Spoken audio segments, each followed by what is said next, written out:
Hello and welcome back to 30 Days to Learn Photoshop. This is day 12, the bucket and gradient tools. I'm Ben Gribbin, and in today's lesson we're going to look at the basics of the gradient and bucket tools. So let's switch straight to Photoshop and let's get on with the lesson. So what are the bucket and gradient tools? Well, the bucket tool you've probably seen in programs like Microsoft Paint and things like that. It essentially just fills in a large area with colour. It can do it by an empty layer, which will fill with an entirely solid colour, or on photographs it will do something along the lines of this. So let's just select the colour as black and fill in an area, and you'll notice it's actually filling in segments of the photograph rather than Microsoft Paint style where it just go over the entire area. So you fill in large areas with a solid colour. And the gradient tool, very similar, except it does gradients as it says on its label. So we're going to look through how we use them now. We're going to start by looking at the paint bucket tool. If you press G, that's its shortcut, and also pressing Shift G will cycle through the gradient and bucket tools. So how do you use it? Well, you see you've got these options along the top. It's got a mixture of options that are similar to the brush tool in terms of the blending mode you can have, and also things like the opacity, and then it's got things that are similar to the magic wand tool, which we're going to consider in one of the next lessons, and that's along these options here. So we're going to look through those now. So the foreground color is just showing that it's going to fill the whatever you're filling with a color rather than a pattern. You can use it to fill with patterns. Let me just quickly show you that now. Just use any old pattern. You can see it's filling in the image with a pattern there. The mode, similar to brushes, you can actually have it work as, let's show you, you can have it to do a dissolve fill, which is kind of really rough and noisy, and also it will do behind and clears as well. So the opacity, that does what it says on the tin. It just changes the opacity that you're actually filling in there, so you can see we're actually keeping some of the detail from the clouds because we've dropped the opacity. Now the tolerance sets how selective the paint bucket tool is, because it works on calculating the colours and tones and highlights and all sort of things to try and work out what you want filling. So the tolerance you set will actually change the amount it will fill, and in effect changes its tolerance. So we've got it on 20 there, that's quite a low tolerance. If we were to change it to, say for example, 100, when we then go and fill in a colour, it selects more colours, it ignores the shades and things like that. It's a little bit more flexible, and as you can see, this has actually filled in the sky there a little bit more effectively. So you will need to tweak about with the tolerance. I think the default is 32, so if you leave it on that, it's usually pretty decent. Anti-alias, well, let me just show you what that does. If we turn it off, you can see we've got rough. Let's just put it on normal colour mode. You can see we've got rough, pixely, really jagged edges. If we turn it back on again, it does very, very slightly smoothen those out fractionally. And contiguous works on pockets of colour. So for example, because we've got these grey clouds here, when we click on them, all of these are connected. These clouds here are separated by a different tone, a different shade, so it doesn't transfer the colour to that. If we untick contiguous, it will then select every cloud that has this sort of grey, darker grey colouring, so it will end up filling those areas as well if we click on that.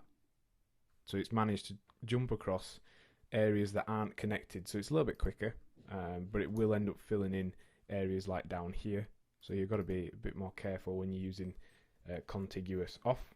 And all layers just samples all layers and fills in all layers if you have more than one. You can use the bucket tool in conjunction with the marquee tools and selection tools, so you can create an area that you want to fill, and you can just go ahead and fill that like so, and then when we deselect that, you'll notice it's filled in an area but masked it off to our selection, so that's quite handy. If you want to fill an entire area with your foreground colour or background colour, let's just say because on a photograph it doesn't do it all as one solid colour, press Command backspace to do your background colour, and Alt backspace fills in your foreground colour. So what about the grad tool? Well, the grad tool creates gradients. So if we press Shift G, we can cycle to it, and these are the options we have along the top. We've got presets that we can make for gradients. You can save your own along there. And these are some of the Photoshop default gradients that are included. Now you can edit these if you go onto the preset manager, and you can rename them, resize them, all kinds of stuff. If you double click on the actual color gradient here, it will take you to a gradient editor. Now that helps you to be able to more accurately edit a gradient. So along here is your opacity of the gradient, and along here is the actual where the gradient happens, how sharp it is, and this brings it into almost a near line. This will bring it more biased towards the background color.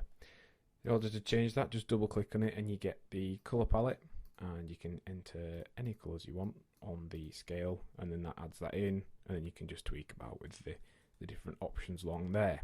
So that's how you actually edit a gradient. If you want to change the colors of your gradient very quickly, just set your foreground color to one color, your background color to another, and the built-in defaults will actually automatically update. You can also do a transparent one, which is very handy. And then across here we have all the different gradient types. So let's just show you those now. We've got a normal linear gradient, so that looks like this. We've got radial gradient, which creates like a circle that fades out very gently.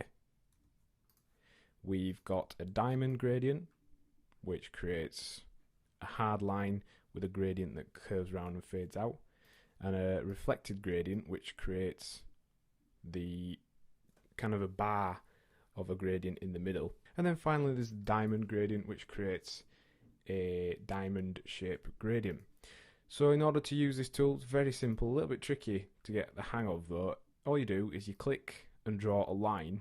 Now this line can be drawn in 360 degrees, and depending on the length and direction it actually affects the gradient. So if we go straight down quite short, the gradient kicks in that line. So if we do it longer, the gradient will fade from the foreground colour to the background colour within the space we're setting here. So you can see it's a much longer gradient there. If we want to add an angle to our gradient, we can do that by just changing the direction we're pointing, and remembering that the length also makes a big difference.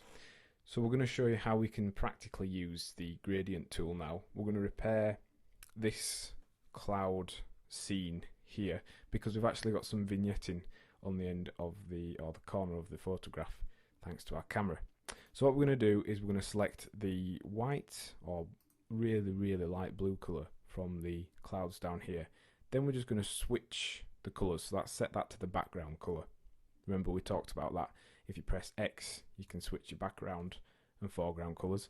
And then we're going to select our foreground colour as one of the blues up here, the highest blue we can get to really.